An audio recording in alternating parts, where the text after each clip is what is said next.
Hello, it's Nikki. How are you doing? I hope you're having a good week. This week is a busy one for me. We have my brother's wedding next week, which is very, very exciting. You may remember he got married last year. It is still to the same person, but we're having the big celebration. So please cross all your fingers for that. I really don't want to get ill or anything, but anyway, it will be really, really lovely. I wanted to talk about this sense of fizz in the air at the moment. And I don't know if you're feeling it. Definitely I am feeling it. Based on what people are saying, like, oh my goodness, it's the summer holidays already and I haven't done all of the things. And I know that some clients have discussed, I thought I'd just be much further on already.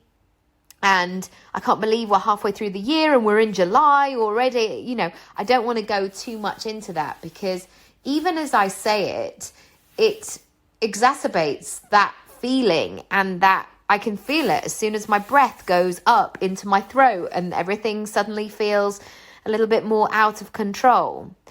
Firstly, I wanted to reassure you and to ask you to be steady with yourself and really look after yourself and to know that however much you do business and life to the best of your ability, the sense of perfection always still is far away from us because there is no such thing as perfect.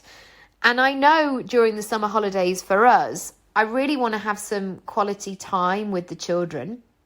But I do know that also I have some work commitments that I will be fulfilling and will love to fulfill because I love my work. That being said, I'm not expecting it to be smooth sailing. And I've spoken about this a lot on the podcast, that one of my aims is to eventually I'm saying eventually like it's far away. I really don't want it to be. I want to get to a stage where I only work in term time.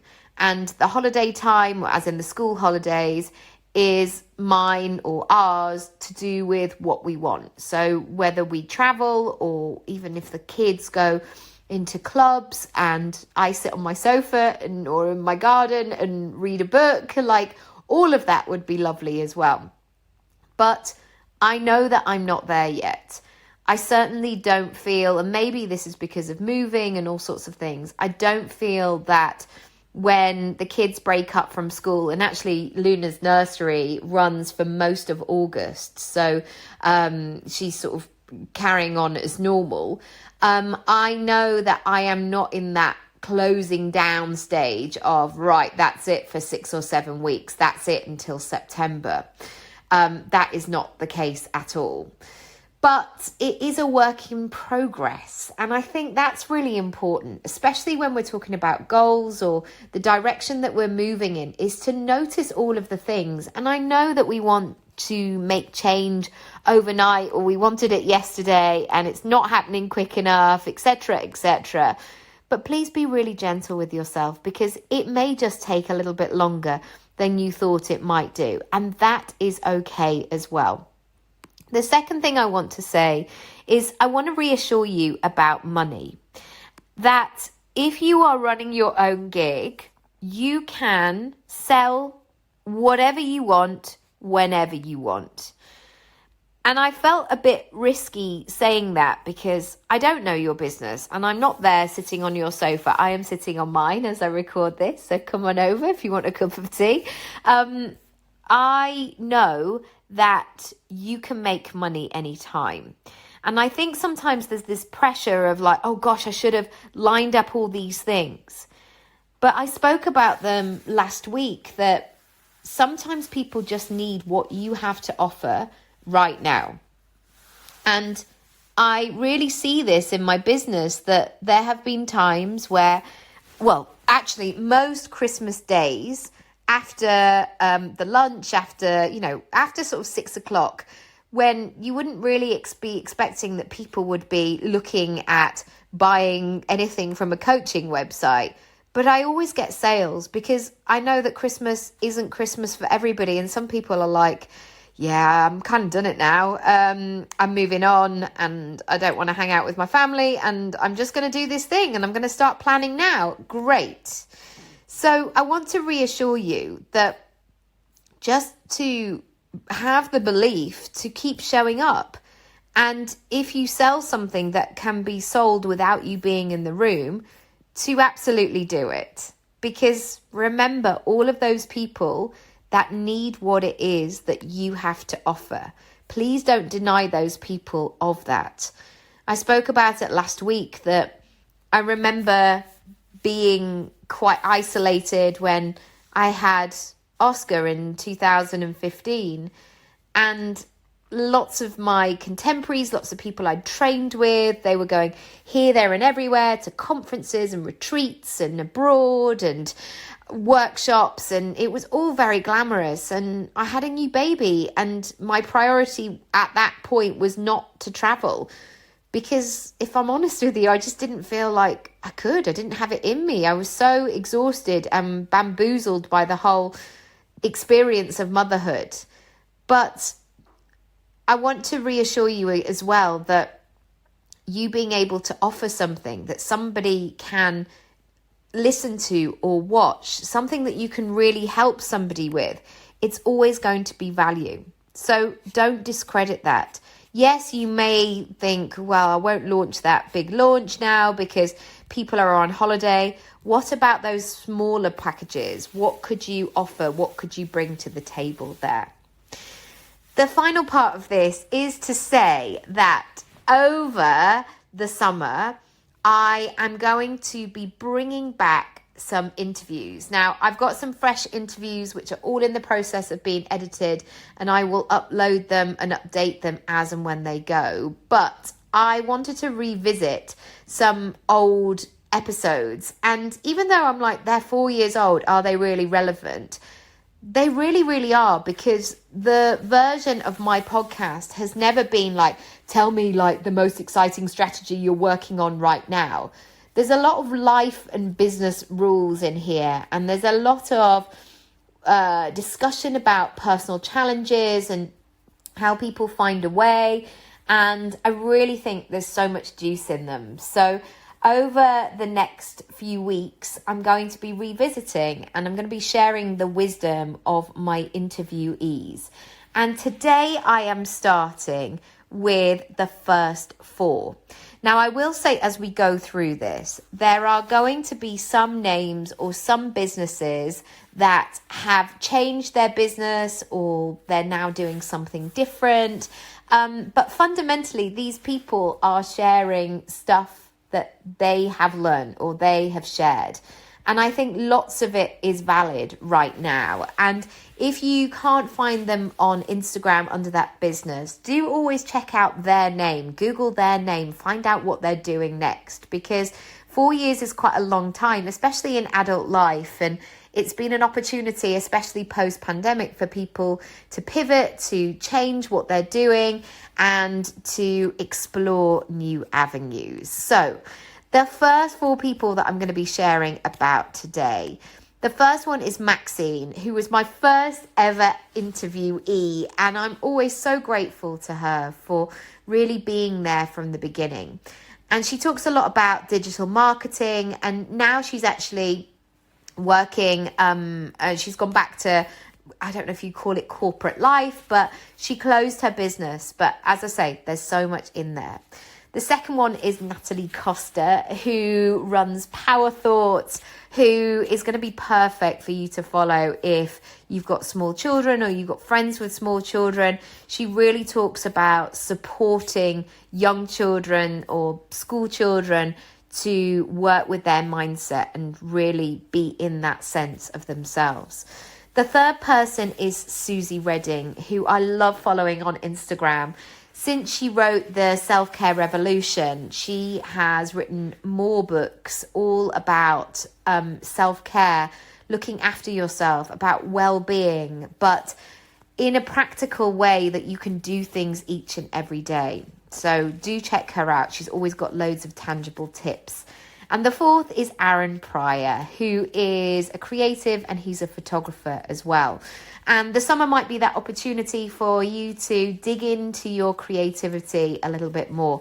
I certainly am looking forward to leaving my postcode and having a good look around, even if that's like another bit of London or going to stay with friends. I am really looking forward to the summer and really filling up my cup so it is overflowing, and so I'm ready for September. So as always, let me know what you think, if I can help, if I can support you in any way.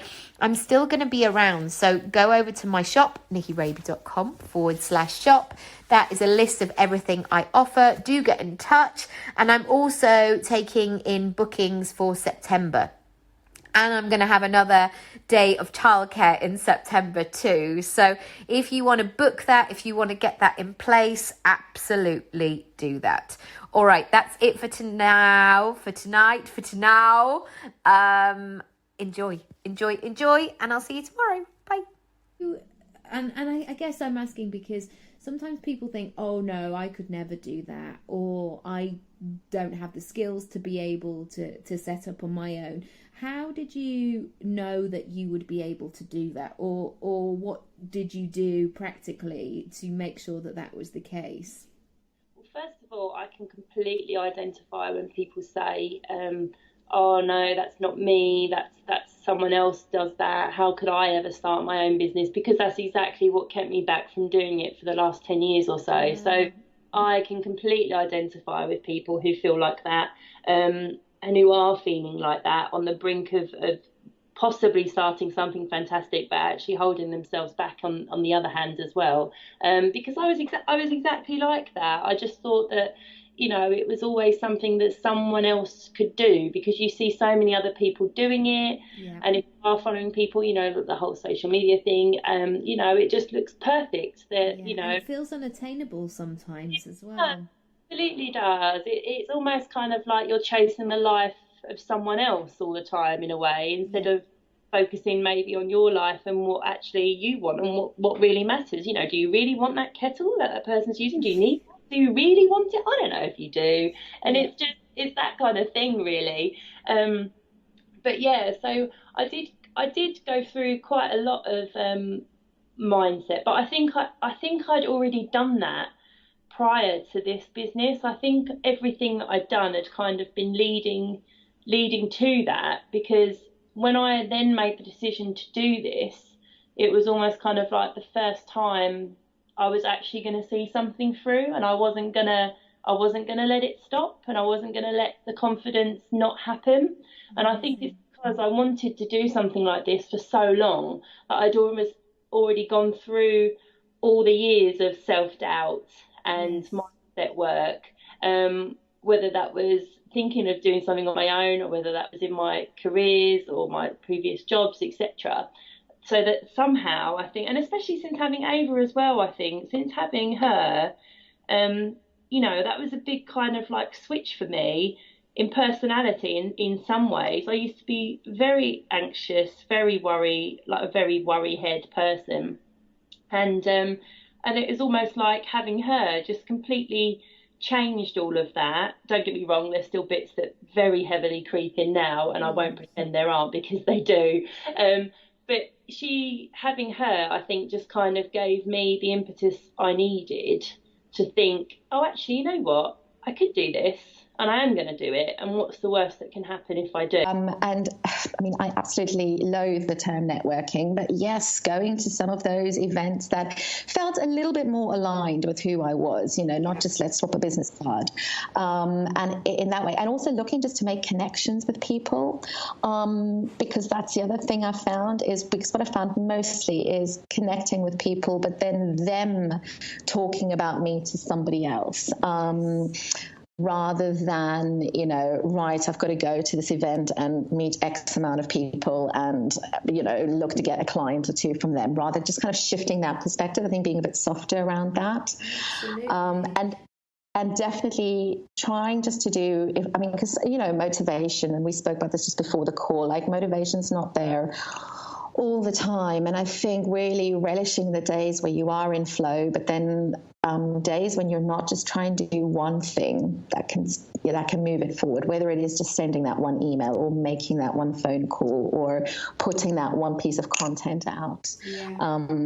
Because those things really do work. It's the little things I've noticed that have the biggest impact, actually. Absolutely. And one thing that you touched on, and it just was so clear to me, is just saying your idea out loud. And just, I think sometimes we can, if we're working by ourselves, we can work on our business, making everything look lovely, or, you know, scheduling or sales funnels or whatever it might be.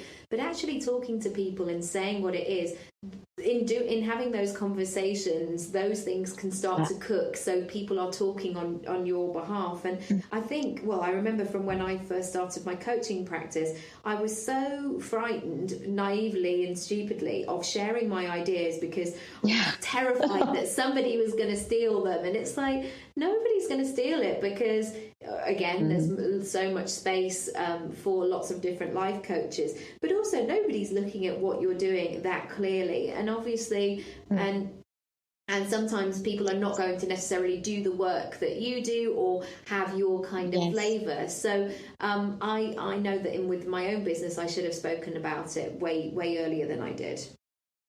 Yeah, absolutely. Oh, and I can so resonate with you about thinking that somebody's going to steal my idea or take my idea. But one thing I did really start to learn in these last few months, especially, is that so what? Even if they do, they won't deliver it the way I deliver it. And that's a mantra that I've often come back to. You know, so what? Well, if they do, then, you know, they do, but they're not going to deliver it in the way and in the style with my personality. In that way, you know. And at the end of the day, I think in the space that we're in with coaching, there are very many similar tools, and it's just how we interpret them and how we use them. So the key there, I think there are lots of analogies. I mean, I use them in my book as well, you know, the whole oxygen mask thing, that you need to tend to yourself before you tend to those in your care. In life-threatening circumstances, I think that really works. But on a day-to-day basis, I don't think that starts to sort of scratch the surface of guilt, does it? We still feel guilty putting ourselves first. So the mantra I use there is, it's not me first, it's me as well. It's just making sure that your health and well-being is also on the radar, because this is a long game that we're playing. And if you can only sustain what you're doing for a short period of time and then fall over, then, you know, you're not being of service to anyone. So it's just making sure that we can keep going and keep giving, because that's what all the people in our care need from us. It really, truly is the ultimate win-win. And I realise that even basic things like if I haven't had a good breakfast in the morning, if I haven't drunk water, if I haven't brushed my hair and put a bra on, I mean, I'm not going far without a bra on, but it's those sort of things that I need. They're really easy to do, and they're really easy not to do. And when I do them, life becomes brighter and more brilliant. So on the flip side, when things have been tricky, how have you kept going, or changed direction, or known when to pivot, or got yourself out of those tricky situations that life maybe throws at you? Good question. I am remarkably resilient, I think, in that sense. If you talk to me about people, I'm not so good.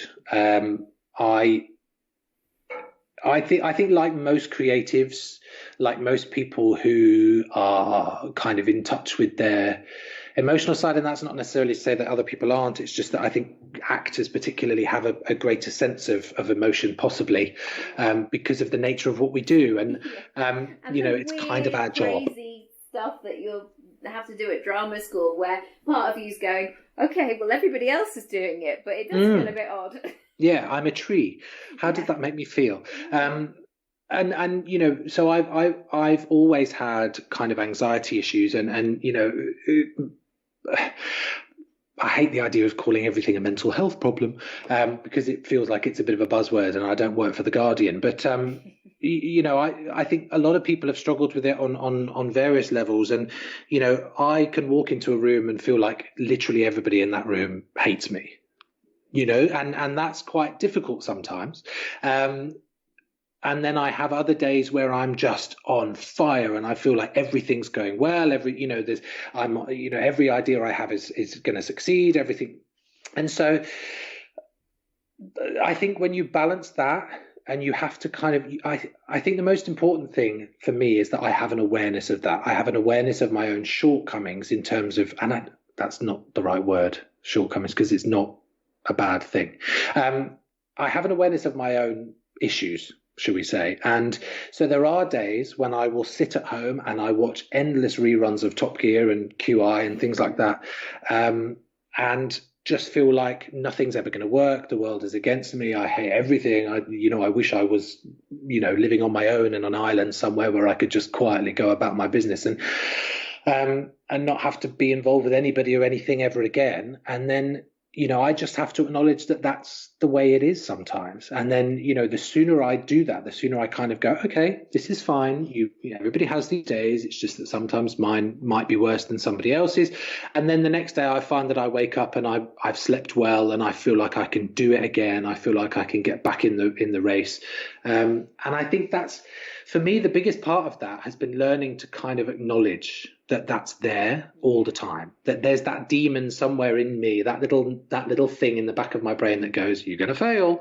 And, I just kind of have to tell it to shut up and get on with it. And I think, if somebody once said to me, Aaron, you seem to have this amazing ability to reinvent yourself. And it kind of stuck with me. And I think it's true. I think I've always had that thing of, maybe it's because of that issue, maybe it's not, that I've always just been able to go, okay, next project. Yeah. Let's move on. Let's do the next thing. Because I think in the same way that if you dwell on an idea, sometimes you can talk yourself out of it. Yeah. If you dwell on a failure or something that hasn't gone the way you planned, you're never going to do anything else, because you're always going to come back to that and say, yeah, but that happened. Again, 1 in 10 of my ideas I make happen. The other 9, at some point along that process of idea and coming to fruition, get kicked into touch. And, I think if you focus on those, you're never really going to get that one, because you're always going to think, yeah, but that other idea didn't work, so this won't either. And I think, you have to be careful of listening to yourself. In that sense, but also knowing that you are going to have a bad day when something doesn't go wrong, when something doesn't go right. Sorry, you are going to have a bad day. You are going to feel like the world is against you, and you are going to say those cliches like, "Why is it always me?" Which I think I've said more times in my life than anybody. But then you have to pick yourself up, dust yourself off, have a cup of coffee, and smash it the following day.